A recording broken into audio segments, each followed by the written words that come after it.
St. Augustine of Hippo was an esteemed late 4th and early 5th century Christian bishop in present-day Algeria. He became Bishop of Hippo, an ancient seaport city, in his early 40s, and remained in the position for the rest of his life. Known as one of the greatest Christian philosophers, St. Augustine was a prolific writer, with about 100 books, 300 letters, and 500 sermons still preserved. His work, which covered subjects including theology, philosophy, and sociology, has had a lasting influence on the Christian world. Among his most significant writings are The City of God, De Doctrina Christiana, and Confessions. The respected bishop was also a compassionate vegetarian and drew attention to the lifestyle of those who not only abstained from flesh and wine, but also from other viands, which flatter taste. He also quoted St. Paul, "It is better not to eat meat or drink wine, or to do anything else that will cause your brother or sister to fall."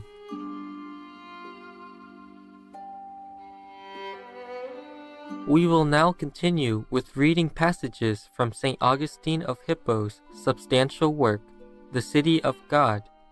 He explains about devoting oneself to God, and more about the significant role of the true mediator, who, through his sacrifices, purifies and renews human nature.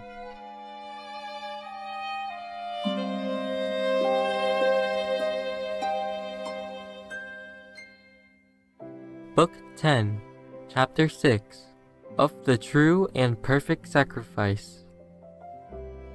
A true sacrifice is every work which is done, that we may be united to God in holy fellowship, and which has a reference to that supreme good and end, in which alone we can be truly blessed. And therefore, even the mercy we show to men, if it is not shown for God's sake, it is not a sacrifice. For though made or offered by man, sacrifice is a divine thing, as those who called it sacrifice meant to indicate. Thus, man himself, consecrated in the name of God and vowed to God, is a sacrifice in so far as he dies to the world, that he may live to God. For this is a part of that mercy, which each man shows to himself. As it is written, "Have mercy on thy soul, by pleasing God."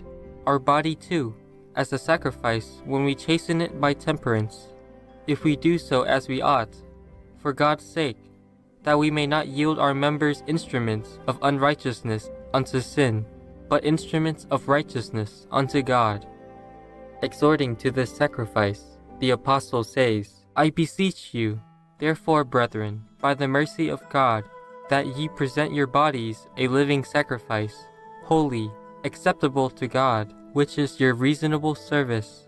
If, then, the body, which, being inferior, the soul uses as a servant or instrument, is a sacrifice when it is used rightly, and with reference to God, how much more does the soul itself become a sacrifice when it offers itself to God, in order that, being inflamed by the fire of His love, it may receive of His beauty and become pleasing to Him, losing the shape of earthly desire, and being remolded in the image of permanent loveliness. And this indeed the Apostle subjoins, saying, "And be not conformed to this world, but be ye transformed in the renewing of your mind, that ye may prove what is that good, and acceptable, and perfect will of God.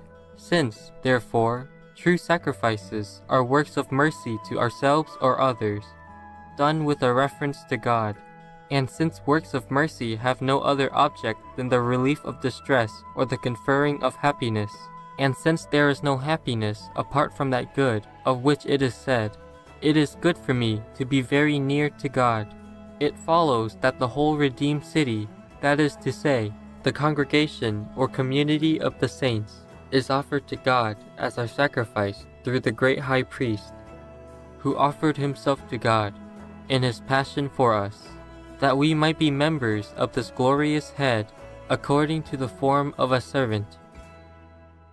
For it was this form he offered, in this he was offered, because it is according to it he is mediator. In this he is our priest, in this the sacrifice.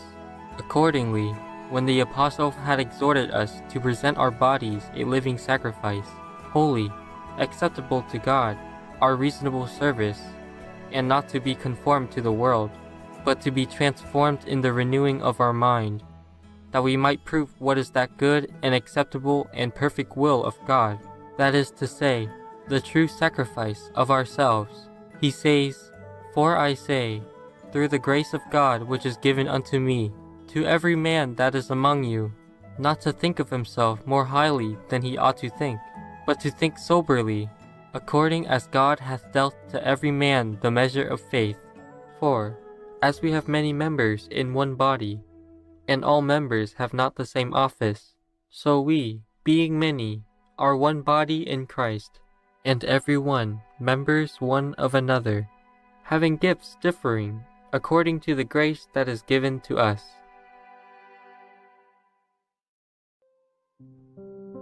Chapter 24.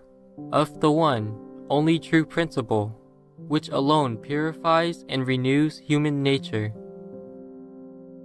It was truly said that man is cleansed only by a principle, that true and benignant Redeemer, brought low by his humility, manifesting himself to mortals by the mortality which he assumed, and which the malignant and deceitful mediators are proud of wanting, promising, as the boon of immortals, a deceptive assistance to wretched men. Thus, the good and true mediator showed that it is sin which is evil, and not the substance or nature of flesh.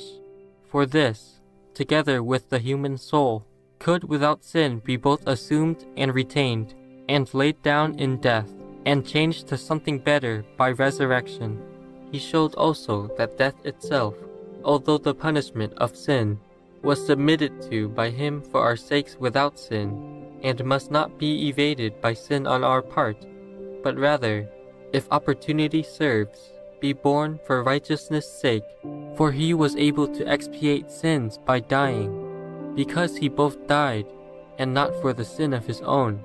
The principle is neither the flesh nor the human soul in Christ, but the Word by which all things were made. The flesh, therefore, does not by its own virtue purify, but by the virtue of the Word, by which it was assumed, when the Word became flesh and dwelt among us. For speaking mystically of eating his flesh, in the book of John, chapter 6, verses 53 through 55, Holy Bible, when those who did not understand him were offended and went away, saying, "This is a hard saying, who can hear it?" He answered to the rest who remained, "It is the Spirit that quickeneth, the flesh profiteth nothing." The principle, therefore, having assumed a human soul and flesh, cleanses the soul and flesh of believers.